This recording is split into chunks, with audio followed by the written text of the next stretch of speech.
कि आप लोग जानते हैं मौजूदा जो सरकार है केंद्र में मोदी जी की, और यहाँ बिहार में चोर दरवाजे से जो सरकार बनी है हमारे पलटू चाचा जी की,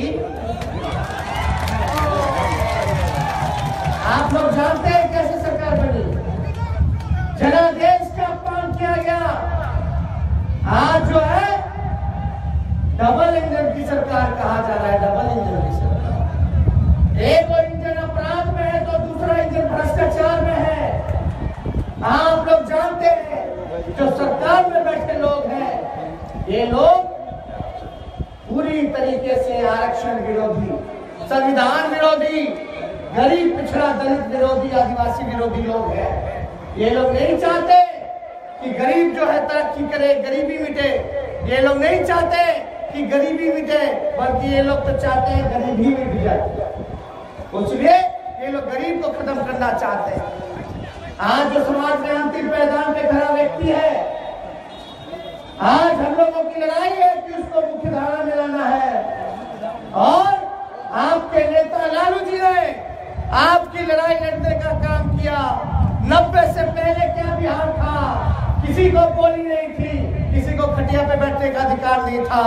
अगर गरीबों का, पिछड़ों का, दलितों का, आदिवासियों का अगर कोई एकलौता आवाज है तो वो लालू जी है। और सामाजिक न्याय का झंडा उन्होंने उठाने का काम किया। आरक्षण खत्म करने की साजिश चल रही है, संविधान खत्म। बीजेपी का सांसद या मंत्री कहता है हेगड़े जी कि हम लोग तो संविधान को बदलने आए हैं। आप जान लीजिए हमारे पिता आज जेल में है। जेल में इसलिए है क्योंकि आपकी लड़ाई को लड़ने का काम किया, गरीब को बोली देने का काम किया, सीने से लगाने का काम किया। इसलिए आज इसको जेल भेजने का काम किया गया। क्योंकि लोग जानते थे, भाजपा वाले लोग जानते थे कि अगर लालू जी अगर बाहर रहेंगे तो किसी मर्द के नाम में दम नहीं जो हमारे आरक्षण और संविधान के साथ छेड़छाड़ करते। ये लोग जानते थे दंगाई लोग कि अगर लालू जी बाहर रहेंगे तो किसी दंगाई में हिम्मत नहीं जो अपने भाई भाई को लड़ाने का काम करे, दंगा फसाद कराने का काम करे। इसलिए लालू जी को फंसा करके जेल भेजा गया। हम कहना चाहते हैं लालू जी को जेल में रखे हो, जनता से दूर रखना चाहते हो क्योंकि तुम लोग सत्ता में बने रहो। लेकिन ये मत भूलिए कि लालू जी कहीं भी हो, लालू जी एक व्यक्ति नहीं, एक विचार का नाम है, विचार का नाम है। अगर लालू जी शारीरिक रूप से हम लोगों के साथ नहीं है तो हम आप लोगों से वादा करते हैं लालू जी का खून हमारे अंदर है। देखते किसने मां का दूध पिया जो हमारे आरक्षण के साथ आज परियाले ये सामंतवादी लोग, मनुवादी लोग, ये दंगाई पार्टी देखते हैं कि किसमें कितना दम है। ये लड़ाई 85 और 15 के बीच में है। देखते हैं कौन कितना किसपे भारी पड़ने का काम करता है। इसलिए हम लोग आप लोग के बीच है। लालू जी को सोचता था कि जेल भेजेंगे तो लालू जी डरा जाएंगे। ये लोग भूल गए कि लालू जी इनके गिदड़ भक्ति से डरने वाले नहीं है। हमारे पिता शेर हैं, इनसे नहीं डरते। तो लोग सोचा कि भाई लालू जी को डरे नहीं तो इनके बाल बच्चा पे मुकदमा करा दो तो लालू जी जो है डर जाएंगे। आज मेरे पे मुकदमा है, 35 मुकदमा मेरे ऊपर, मेरी माँ के ऊपर, मेरे भाई के ऊपर, 7 बहनें, 7 बहनों के ऊपर। 7 बहनों की शादी हो गई तो 7 जीजा हैं उनके भी ऊपर। अभी नहीं, जो 7 जीजा हैं यानी समधी भी है तो 7 को 2 से कर दीजिए, एक समधी एक समधन 14, उन पे भी मुकदमा है। और समधन और समधी के रिश्तेदार है उन पे भी मुकदमा इन लोगों ने कर दिया। आप बताइए मेरे पे क्या अपराध था? मेरे पे क्या अपराध था? ये बच्चा है, इधर आओ, स्कूल वाला, इधर आओ, इधर आओ। हम आपको बताना चाहते हैं मेरा क्या अपराध था। इसको ले आइए, लाइए, इधर से दीजिए। हट जाओ, आ जाएगा ना। कितना उम्र है? यहाँ खड़े हो जाओ, आगे आ गया। ये 10-12 साल का लड़का है, इसको मूंछ है नहीं है ना? मेरे पे आरोप लगा कि तेजस्वी जब 12-13 साल का था तो रेलवे में बैठ के घोटाला करता था। अब आप समझे कि तेजस्वी इतने बड़े था। अब बताओ बाबू, टेंडर कैसे मिलता है? टेंडर क्या होता है? नहीं पता? खेलना जानते हो, पढ़ना जानते हो, मन लगता है ना उसमें? टेंडर में नहीं ना लगता है? करप्शन क्या होता है? नहीं जानते। अब बताओ, जो बच्चा जिसको मूंछ नहीं है वो रेलवे में बैठ के टेंडर में घोटाला करेगा और साजिश रचेगा? यही मेरे पे आरोप है। आप समझिए, आप जानिए कि हम तो क्रिकेट खेलते थे, हम तो पढ़ते थे, और आप बताइए अगर 13 साल का मान लेते हैं घोटाला किया होगा, साजिश किया होगा 13 साल में भी, तो वही लड़का अगर 28 साल का हो जाता है, उप मुख्यमंत्री बन जाता है, 3-3 डिपार्टमेंट संभालता है, तब तो अरबों करोड़ों का घोटाला करना चाहिए था। तब तो पूरा बिहार सरकार का खजाने लेके भाग जाना चाहिए। अरे हमारे पंटू चाचा, बताओ तेजस्वी ने कौन सा अपराध किया है उप मुख्यमंत्री रहते हुए? बताइए, एक घोटाला नहीं मिलेगा। क्योंकि हमारे पंटू चाचा ने पलटी इसलिए ना मारी थी क्योंकि सृजन घोटाले का डर था, बालिका मुजफ्फरपुर बालिका गृह का डर था।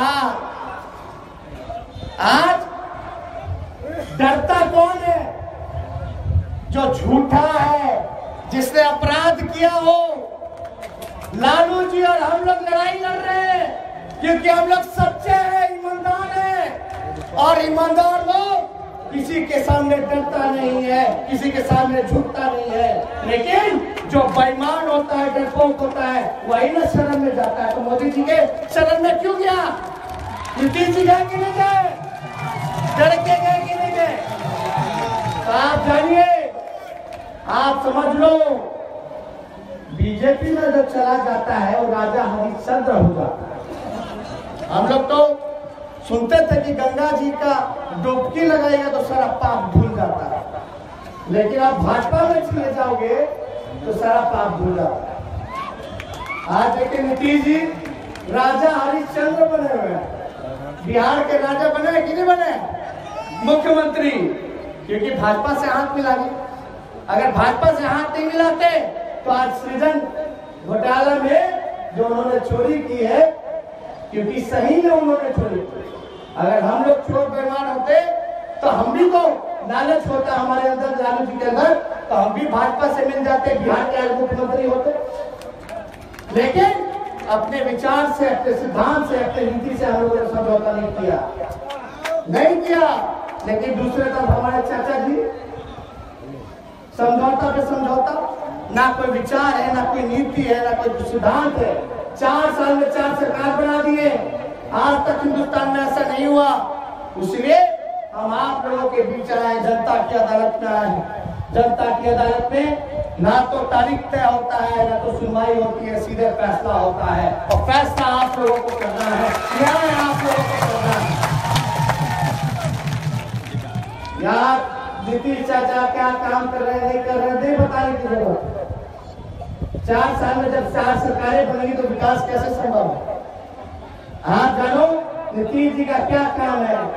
बंदी पे बंदी, शराबबंदी पे, ठीक है, हम मानते हैं कि नशा मुक्त पूरा भारत होना चाहिए, लोगों को समझाने की जरूरत है, लेकिन शराब चालू है कि नहीं है? होम डिलीवरी हो रहा है पूरा। 200 रुपया का जो बोतल पहले मिल जाता 1500 का मिल रहा है। पीने वाला पी रहा है, अमीर पी रहा है, बड़ा बड़ा अधिकारी पी रहा है। नीतीश जी के चहते लोग बिचवा रहे हैं, पूरा बिचवा रहे हैं। और गरीब अगर ताली या महुआ भी पीता है तो उसको भी जेल में भेज दिया जाता है। अभी यहाँ हाल में एक देवता है, उस देवता पे थोड़ा बहुत कुछ चढ़ाया जाता है तो पूरा महिला लोग को जेल में बंद कर दिया गया। या 15 महिला को जेल में बंद कर दिया गया।